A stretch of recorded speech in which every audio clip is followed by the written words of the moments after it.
माँ का संदेश। माँ Durga has come to talk to you.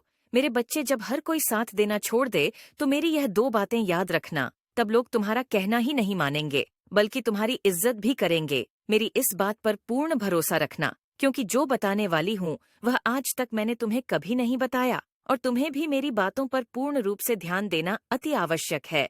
इसलिए बातों को विस्तार से और सही से समझना। तुम जल्दीबाजी मत करना, क्योंकि जल्दी का काम शैतान का होता है। और जो बड़ों की बातों को ध्यानपूर्वक सुनकर समझता है और हर कार्य को तहे दिल से करता है, तो इस संसार में बुद्धि के बल जीत हासिल कर सकता है। इसलिए तुम्हें भी जीतना है। अपने बुद्धि के बल पर जो लोग तुम्हारी इज्जत नहीं करते हैं, वह लोग तुम्हारी इज्जत करेंगे। जो लोग तुम्हें बेकार इंसान समझते हैं, वह तुम्हें अच्छा इंसान और तुम्हारी अहमियत समझेंगे। सबसे पहले तो तुम्हें इस बात को समझना होगा कि अहमियत लोग समझेंगे तुम्हारी, जब खुद तुम ही अहमियत को समझोगे। यदि तुम बेकार के लोगों के पीछे पीछे तुम उनकी चापलूसी करते फिरते रहोगे और बिन मतलब में उनकी जी हुजूरी करोगे, तो मेरे बच्चे तुम्हें सब नाकारा समझेंगे। तुम अपने कर्मों को छोड़कर दूसरे के काम में ऐसे लोगों की जहां तुम्हारी जरूरत ही नहीं होगी। भले ही तुम उनकी मदद कर रहे हो, लेकिन उन्हें तुम्हारी मदद की वैल्यू नहीं है। और ना ही वह तुम्हें एक अच्छा इंसान समझकर तुम्हारी इज्जत करेंगे, बल्कि तुम्हें बेवकूफ समझेंगे। इसलिए सबसे पहली बात तो तुम्हें इस कार्य को करना छोड़ दो। यदि तुम्हारी कोई सहायता चाहता है, तभी तुम किसी की सहायता करो। यदि किसी को तुम्हारी सहायता की आवश्यकता नहीं है और तुमसे कोई सहायता नहीं मांग रहा है, तो जबरदस्ती किसी की सहायता करने की सोचना भी मत।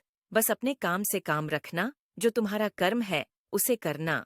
दूसरा यह कि ज्यादा चिंता में घिरकर अपने समय को बर्बाद मत करो, बल्कि अपना एक लक्ष्य निर्धारित करो। और लक्ष्य को निर्धारित करते समय इस बात का विशेष ध्यान रखो कि जिस कार्य को करने में तुम्हें यह पूर्ण विश्वास हो कि हाँ, तुम उस कार्य को कर सकते हो, उसी को प्रारंभ करने का प्रयास करो और बिना देरी किए हुए लक्ष्य पर कार्य करना प्रारंभ करो।